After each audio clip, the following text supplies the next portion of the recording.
I'm about to spill the tea.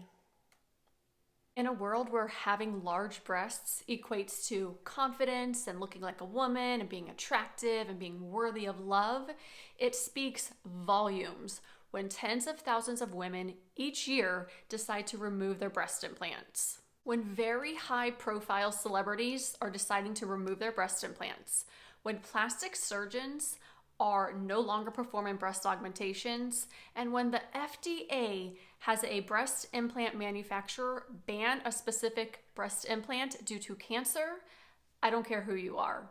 We should all be paying attention and we should all be worried. Hello and welcome back to another channel. I am Christina, the founder of Size Happy, the admin of the best Facebook group on Facebook, Breast Implant Illness, Rejuvenation, and Education with Christina. And you can also find me on Instagram at I am Size Happy. This video, I am fired up. I want to talk about a million different things. I want to go in a million different directions. And I'm really going to be speaking to anybody who might be on the fence and wondering, like, is breast implant illness real? Or anybody who just flat out denies it. I've had my breast implant illness support group for over 3 years, and I can't even tell you the amount of posts that I've read from women who said, like, their doctor dismissed them, their doctor said there's not enough studies and data on breast implant illness. There might not be enough proof through studies, right? But the proof is in our stories. Breast implant illness support groups on Facebook are growing for a reason. Women are sick. Women have been to doctors for years and they can't seem to figure out what's wrong with them. It's all in their head. Your labs are normal, yada, yada, yada. And then they hear about something called breast implant illness and they go through all these symptoms and they're like, wow, I have that, I have that, I have that, I have that. And it all clicks. Something that I am coming to like really find out is that doctors and even surgeons, they're just not educated. They're not on the up and up of what this is because it is not medically recognized, although the FDA does recognize it.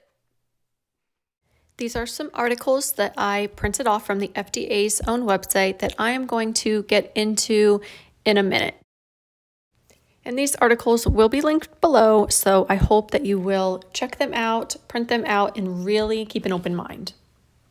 Under link number 1 of that video, on the FDA.gov's website, under an article called Risks and Complications of Breast Implants, you can find a section called Systemic Symptoms or Breast Implant Illness or BII. This is what we call it. This is what the FDA calls it.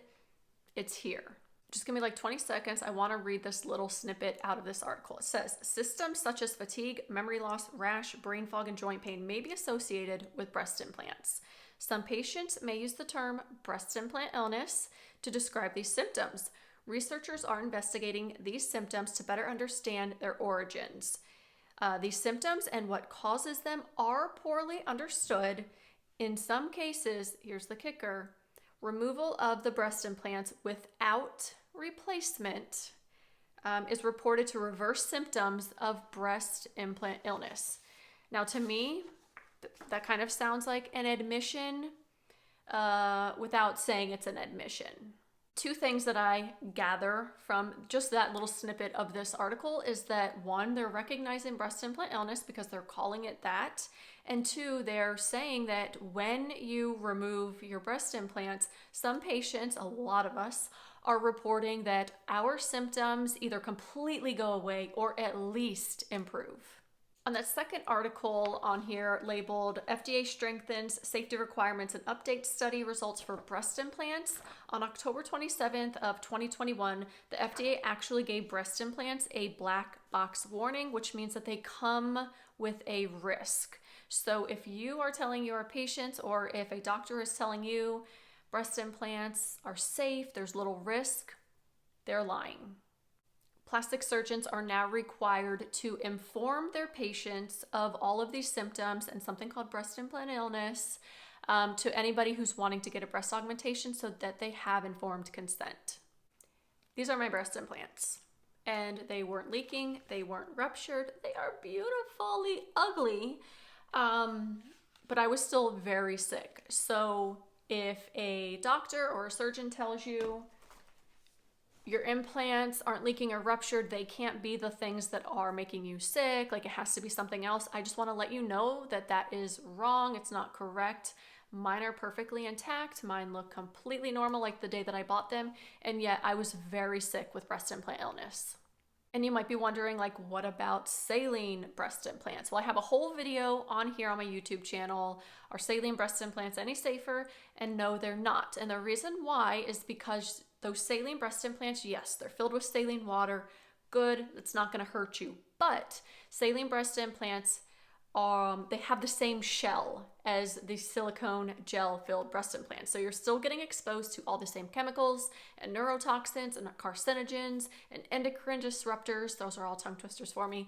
And all the heavy metals that these silicone ones have on their shell. You're still getting exposed to that if you have those saline-filled breast implants. So whether you're a surgeon watching this or somebody who's just kind of iffy about saying that breast implants are safe, I just want to ask you, all the chemicals and the heavy metals that breast implants are made out of, would you drink those?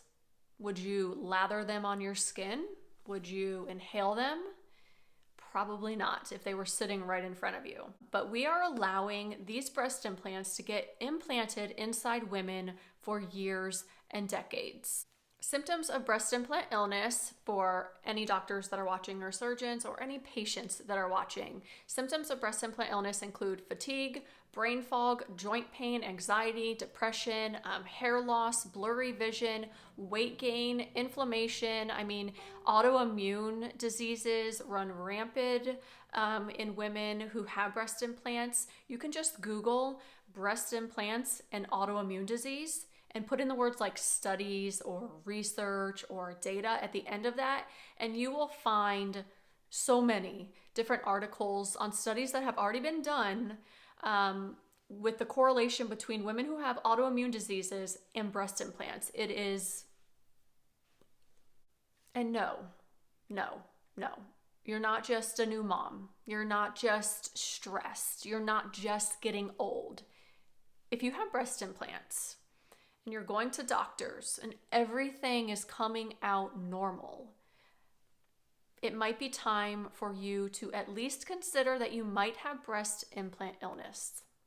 And look, heart to heart, woman to woman, I know how hard of a pill it is to swallow when you're trying to find all the answers as to what's wrong with you, and the last thing you want to believe is that it is from your breast implants. Knowing you're going to have to part with your breast implants, you're going to have to go back to the body and the breast that you hated in the first place, possibly thinking about the surgery and the recovery and like, is my husband still going to find me attractive, or like, what is dating life going to be like? There's so many things to consider and things to navigate and figure out when, we're trying to settle with the fact that, damn, I might have breast implant illness. I might have to get my implants removed. Like, who am I without these things? Your thoughts and your emotions and your feelings and your concerns and your fears, they're all so valid. They're normal. We have all had to sit down and figure this thing out and come to the conclusion that, look, I've done everything that I can think about to do to get healthy. Nothing is working. Nothing is sticking. Like, I gotta figure this out. Like, what if it is my breast implants? And look, the fact is, breast implants are toxic. Nobody can convince me otherwise. The proof is in the pudding. The proof is in the profits. The proof is in the patients. They're made up of nothing but toxins and heavy metals. Since the day you got them, they set off an inflammatory and an immune response in your body. So regardless of whether you have breast implant illness or not, I firmly believe that you will be healthier without the breast implants inside of your body. You will heal from virtually anything so much easier and faster when you don't have two toxic foreign objects in your body.